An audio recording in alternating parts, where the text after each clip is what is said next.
All right, so in our bend section are the super, super important deadlifts. So reason why this is so important is because this is the foundation of how a person's going to pick up her baby, or anything for that matter, the groceries and everything else. So standard deadlift is just simply stick your butt back and then stick your butt forward.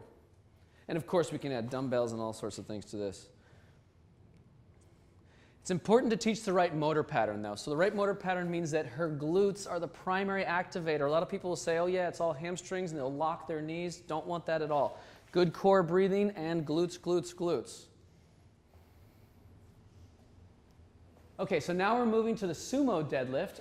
This position helps you to get more glute, that's all. It oftentimes is helpful to get more glute when a person or your client is not feeling it in the sort of regular or narrower position.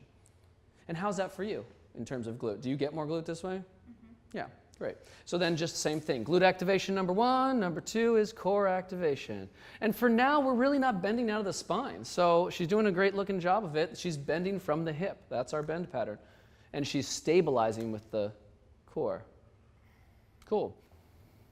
Now we're going to move to a one-legged version. So let's have Yelena stand on one leg, and same thing. Start with just a half one. Just stick your butt out a little bit and then come forward. Feel free to take 4 or so on each side. Number one thing is get the glute activated. This is such a critical exercise. In fact, this is how I'll often start someone before squats. She's got to learn a deadlift before the squat because it's actually simpler to learn glute loading or glute activation in the deadlift than it is to learn in a squat oftentimes. Go ahead again. Same thing though. Number 1, is she feeling it in the left glute? Yeah. And number 2, let's make sure she's got her core, belly breathing, moving. Let's see how well it does. Last couple. So Yelena's got some work to do to get her core movement, because we've seen her more active in other exercises, right? And she's working at it. It's not like this is going to be necessarily dangerous for her, particularly if we're working toward an end result of having this. But this is the difference between having clients who are working towards something or just allowing diastasis to sort of occur because she's focused on the rest of the exercise. So now we're taking the deadlift to cables, or obviously I'm going to use a band right here. But if you're in the gym and you have low cables, you want to use, this is what it's going to look like. Let's put it that way. A little bit of variation off of the dumbbells that we can put in her hands otherwise. So go ahead and just give me a deadlift.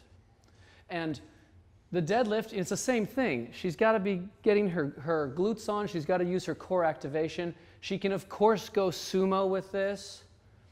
And, you want to try it? Yep. Take a couple. And this is really important now. Ready? We're going to have her let go of one. Oh, there you go. That'll work.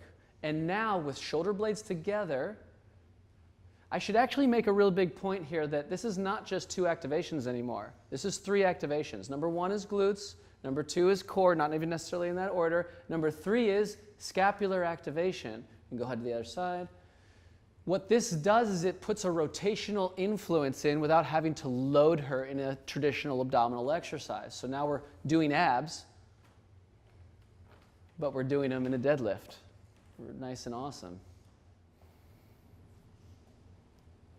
Next movement in the bend is a one-legged deadlift, and we're doing the cables again now. So here we go. Go ahead and show us your best shot here. You'll notice that what I've done from a functional perspective is I've put the weight, in this case, in her left hand while she uses her right glute. Now this is important because the right glute attaches and communicates very heavily in the human body to the left shoulder girdle. And that's what we're trying to reinforce. We're trying to reinforce the proper patterning of that cross connection, or sling as they'll call it. It's that oblique sling. There you go. We want her left glute to communicate to her right scapula in this case. And of course we want, so there's 3 activations again: glute, core activation, and shoulder blade. In this case, more so the right shoulder blade. All right, so again, in the bend pattern, we get to put glute bridges. So go ahead and just start going. I love to put hands out here to reinforce this opening of shoulder blades together and opening of the chest here. And that's it. Same as in the belly training sections.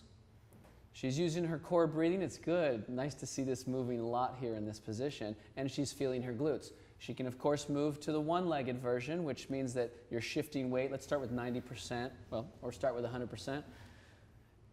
Is it still glute and not hamstring or back? Are you still as fluid? It's tougher, you can see.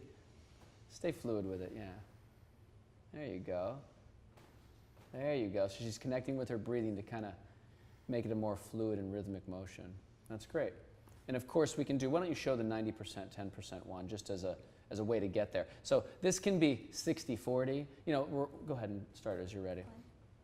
So in this case, what she's doing now is she's just beginning like on the way to lifting one leg, you know. So if you have a client who can do 50% and 50%, well, you know, half on each side, and they're just getting good glutes, we can take her to then 60-40. We can take her to 70% 30 or 80% 20%, 90-10, and then eventually she'll lift the leg. Now go ahead and let's show that progression on the other side again. So here you are, she's starting with the left, she's 50-50, but she's moving 60-40, so there's 60% in the left leg, and just, you know, she's helping. You can see the ball of her foot still down on the ground over there. And as long as she's feeling glute here, we're good. Okay, so let's go to 70, so she's loading a little bit more, and then well, as soon as she picks up, it's 100%. So you can see how you can transition your client into this one step at a time. That was great. Okay, so also in the bend section are glute bridges, because again, we're hip hinging. So important for learning the bend. You go ahead and start as you wish.